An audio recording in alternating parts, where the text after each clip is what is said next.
A Turma Nacional de Uniformização dos Juizados Especiais Federais, ou TNU, definiu tese a respeito da concessão de auxílio-reclusão para dependentes de segurados presos em regime semiaberto. Fica aqui até o final para vocês entenderem a sucessão de normas e o que foi definido aqui nesse julgado, certo? Então, a gente tem a seguinte situação no auxílio-reclusão. São dois requisitos, basicamente, no benefício, né? Primeiramente, que se trate de um segurado de baixa renda e depois que ele também esteja recluso, né? E a gente tem a seguinte sucessão de normas aqui, né? A gente tinha no artigo 80 da Lei de Benefícios a seguinte redação originária, né? De que o auxílio-reclusão é devido nas mesmas condições da pensão por morte aos dependentes do segurado recolhido à prisão. E aqui, portanto, a lei não fazia distinção entre os regimes prisionais, né? Mas aí a medida provisória 871 de 2019, convertida na lei 3.846, passou a restringir a concessão do benefício apenas aos dependentes do segurado em regime fechado. A propósito, isso aqui é importante frisar, de que o benefício não é concedido ao detento, né, aquela pessoa que está presa, mas aos filhos dele, né?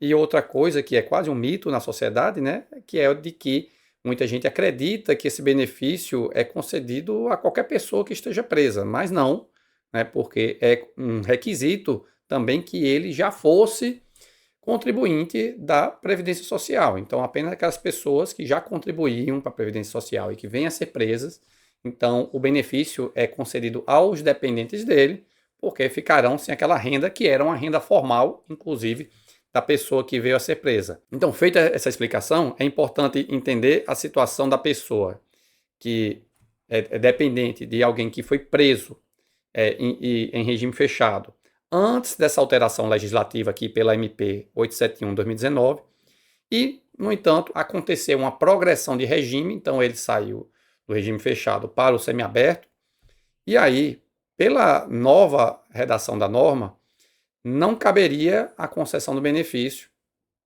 porque ele já não estaria mais em regime fechado, né?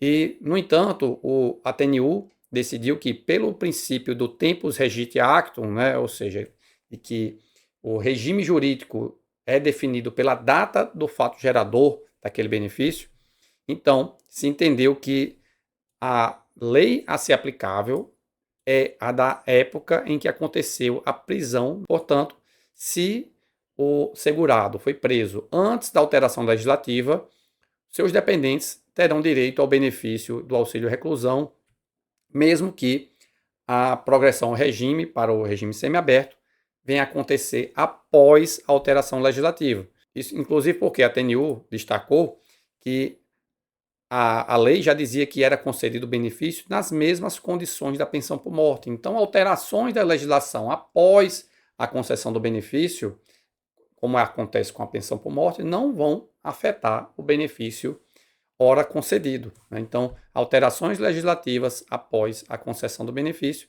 não prejudicam ao dependente do benefício de auxílio-reclusão, pelo que, portanto, se a progressão do regime aconteceu após a alteração legislativa, isso não tolherá o direito à manutenção do benefício. Então, nesse caso aqui, a progressão de regime aconteceu antes da alteração legislativa. De toda forma, isso é irrelevante para o caso, se a progressão aconteceu antes ou depois da alteração legislativa, porque em ambos os casos, a prisão para o regime fechado aconteceu ainda sob a égide da redação originária do artigo 60 da Lei de Benefícios. Então, a TNU reconheceu o direito ao benefício durante todo o período em que ele esteve em regime fechado ou semiaberto. E a redação do tema de número 357 ficou nos seguintes termos: o benefício de auxílio-reclusão concedido para os fatos geradores ocorridos antes de 18 de janeiro de 2019, data da vigência da MP 871, permanece mesmo na hipótese de progressão de regime fechado para o semiaberto, inclusive em caso de monitoramento eletrônico, ou seja, de uso de tornozeleira eletrônica. Então, é irrelevante, até mesmo se essa progressão de regime aconteceu antes ou depois de 18 de janeiro de 2019. No caso concreto aqui, a TNU analisou um caso de progressão de regime acontecida anteriormente. Enfim, o que importa é a data do recolhimento à prisão, né? Se foi antes ou depois da alteração legislativa. Se foi antes, então o benefício será regido pela redação originária da lei de benefícios. Espero que tenha ficado claro para vocês e espero vocês no próximo vídeo. Até mais!